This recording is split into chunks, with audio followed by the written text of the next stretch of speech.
अगर स्टोरी पसंद आ रही है तो हिंदी स्टोरी चैनल को सब्सक्राइब करें और वीडियो को लाइक करें।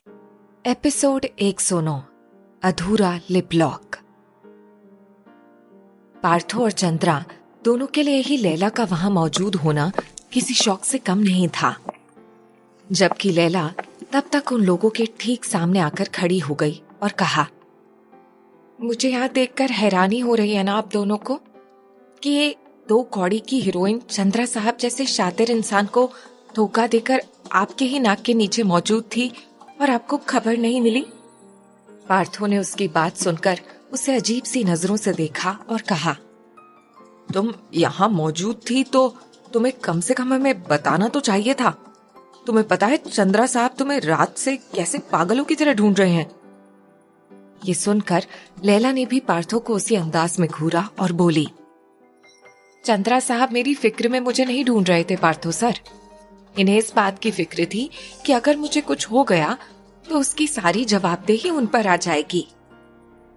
कबीर लैला को इतनी मजबूती से उन दोनों के सामने अपनी बात रखते हुए देखकर मन ही मन बेहद खुश था। लैला ने उनके सामने रखी चेयर पर बैठते हुए कहा, तो मिस चंद्रा, आपको ज्यादा टेंशन लेने की जरूरत नहीं।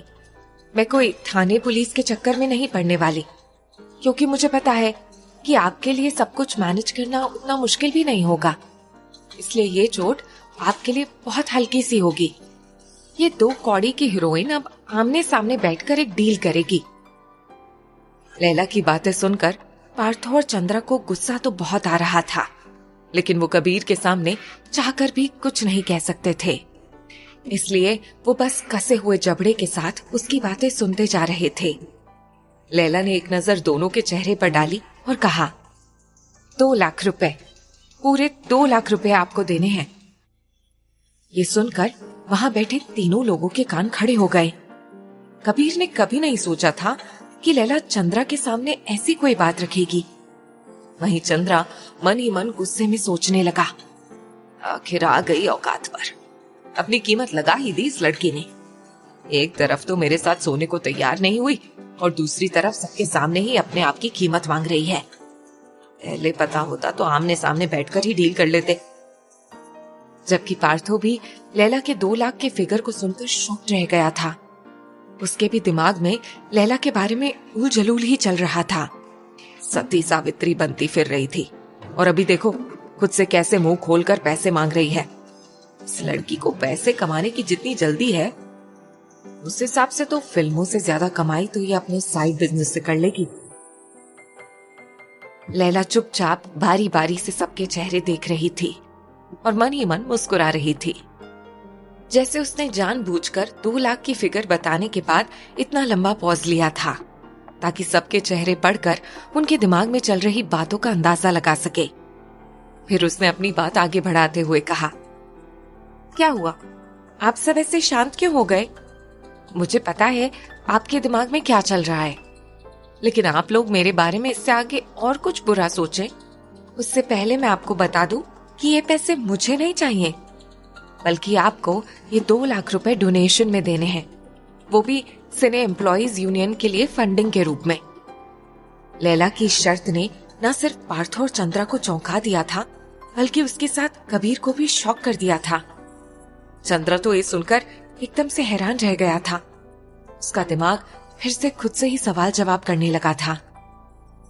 2 लाख रुपए ये लड़की अपने लिए नहीं बल्कि डोनेशन में मांग रही है। या तो ये कोई बहुत बड़ी चाल खेल रही है, या फिर इससे बड़ा बेवकूफ दुनिया में कोई नहीं है। लेकिन उसकी ये बात सुनकर पार्थो से चुप नहीं रहा गया। उसने खामोशी तोड़ते हुए कहा, ये बहुत बड़ी रकम है मिस लैला। इतनी तो कई हीरोइनों की एक फिल्म की फीस होती है। एग्जैक्टली, लेकिन वो क्या है ना कि चंद्रा साहब का गुनाह भी कोई छोटा मोटा नहीं है, इसीलिए मेरी यही शर्त है। अब मानना या ना मानना आप लोगों पर डिपेंड करता है। वैसे ये कोई घाटे का सौदा नहीं है। अब अगर मैं पुलिस में कंप्लेंट करती तो इस बात के लिए तो इससे कई ज्यादा पैसे तो आपको उन्हें मैनेज करने में लग सकते हैं। इसीलिए आप सोच लीजिए। ऐसे भी ये पैसे ना मैं अपने लिए मांग रही हूँ और ना ही इसे अपने नाम से डोनेट करने वाली हूँ। दोनों तरफ से फायदा आपका ही है। कहकर वो उठते हुए पार्थो से बोली, और आप चाहे जितनी भी सफाइयां दे दीजिए पार्थो सर, लेकिन आप अपने जमीर से इस बात से इनकार नहीं कर पाएंगे कि इसमें आपकी भी गलती थी। और फिर ये कहकर लैला वहां पर रुकी नहीं, बल्कि अपने कमरे की तरफ लौट गई। कबीर भी उन पर एक नजर डालकर वहां से उठते हुए बोला, तुम दोनों के पास इस डील को सोचने के लिए सिर्फ आज भर का वक्त है। उसके बाद वो भी वहां से चला गया। पार्थो और चंद्रा दोनों ही एक दूसरे की तरफ देखते हुए इस डील के बारे में सोचने लगे। नरेन जब सेट पर पहुंचा तो शूटिंग शुरू हो चुकी थी। आंचल अपना टेक दे रही थी कि तभी माया की असिस्टेंट ने आकर उसे बताया, आज से अरुण सर ज्वाइन कर रहे हैं, इसीलिए माया मैम ने कहा कि आज वो आप तीनों के साथ लंच करेंगी।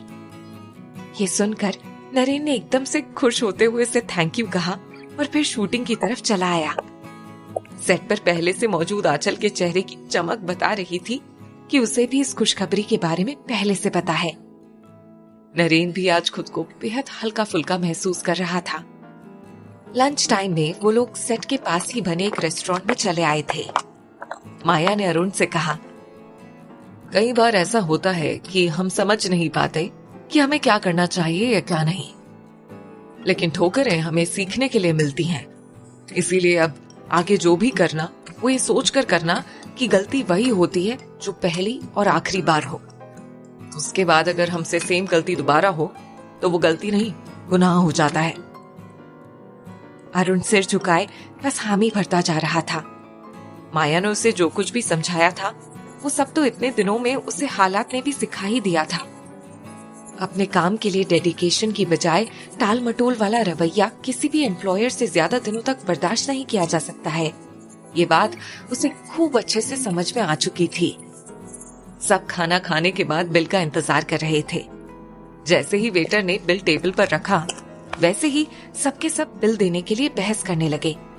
तब माया ने उन्हें कहा, अभी मैं लेकर आई हूँ तुम लोगों को ना, अभी मुझे बिल पे करने दो, फिर कभी तुम लोग लेकर आना, तब करते रहना। कहकर वो अपने पर्स से पैसे निकालने लगी, लेकिन जब उसने पैसे जोड़े तो उसे कुछ सिक्के कम पड़ रहे थे और फिर टिप देने के लिए भी उसके पास चेंज नहीं था। तब उसने पास बैठे नरेन से कुछ सिक्के देने को कहा। नरेन ने हंसते हुए अपना वॉलेट निकाला और बोला, देखो देखो भाइयों, मैम फिर ले रही हैं पैसे हमसे। ये सुनते ही सबके सब हंसने लगे। अभी नरेन पैसे निकाल ही रहा था कि तभी नरेन का वॉलेट उसके हाथों से छूट गया और वो सीधा माया के पैरों के पास जा गिरा। जब तक नरेन उसे झुककर उठाता, उससे पहले ही माया ने उसका वॉलेट उठा लिया। वॉलेट पर नजर पड़ते ही माया जैसे चौंक सी गई। वहां ट्रांसपेरेंट सेक्शन में किसी की तस्वीर लगी हुई थी। माया कुछ सेकंड्स के लिए उस फोटो को देखती रह गई। तब नरेन ने कुछ शर्माते हुए उसके हाथों से अपना वॉलेट वापस लेते हुए उसे पैसे दिए और कहा, सुहासिनी, मेरी गर्लफ्रेंड। उसकी आंखों में सुहासिनी का नाम लेते हुए ढेर सारा प्यार उमड़ पड़ा था। माया ने उसे गौर से देखते हुए कहा, ओह, ट्रू लव। माया के साथ साथ फिर आंचल और अरुण भी हंसने लगे। तब नरेन ने जैसे याद करते हुए कहा, ओह गाइस, एक खुशखबरी देना तो भूल ही गया मैं तुम लोगों को। सुहासिनी की फिल्म को बेस्ट डायरेक्शन का अवार्ड मिल ही गया फाइनली। ये सुनते ही सबके सब एक साथ चीयर करने लगे।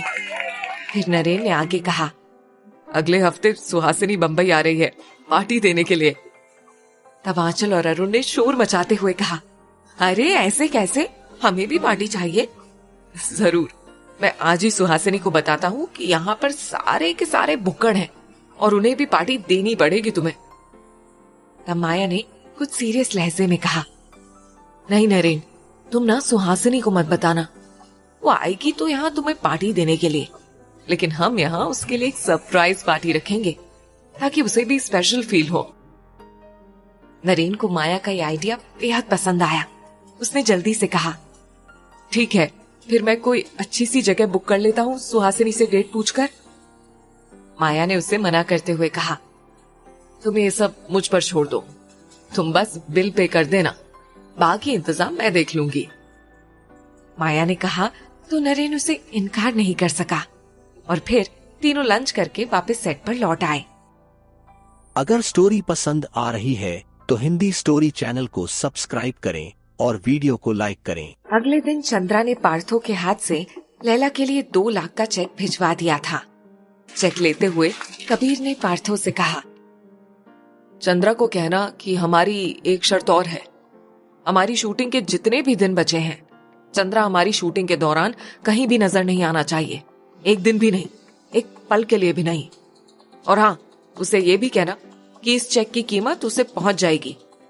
हम मीडिया में एक खबर डलवा देंगे कि उन्होंने इतनी बड़ी रकम डोनेट की है ताकि उसे इसका पॉलिटिकल फायदा मिल सके। पार्थो ने ओके कहा और वहां से चला गया। शूटिंग की तैयारियां होने लगी थी। यही खबर पार्थो के लिए बेहद सुकून भरी थी। अब उसे हफ्ते भर की बाकी बची हुई शूटिंग कबीर की शर्तों पर करवानी थी। सुजॉय अपने कमरे में बैठा हुआ था कि तभी उसकी नजर सामने टेबल पर रखे कैलेंडर पर पड़ी। सुजॉय ने देखा उसने आज की डेट सर्कल कर रखी थी। उस पर नजर पड़ते ही उसे ध्यान आया, आज तो दिव्या का प्लास्टर हटने वाला है। ये ख्याल आते ही वो जल्दी जल्दी तैयार होकर जब कमरे से बाहर आया तो सामने ही पाहुजा साहब खड़े थे। उन्होंने उसे ऐसे तैयार देखा तो पूछा, कहीं जा रहे हो क्या? तब सुजॉय ने कहा, हाँ डैड, आज दिव्या का प्लास्टर हटने वाला है ना, तो सोचा कि जाकर एक बार पूछ लूं कि वो काम करने के लिए कब से तैयार है। ये सुनते ही पाहुजा साहब ने कहा, तुम जब दिव्या के यहाँ जा ही रहे हो तो रास्ते में ही मानसिंह के यहाँ भी हो आना।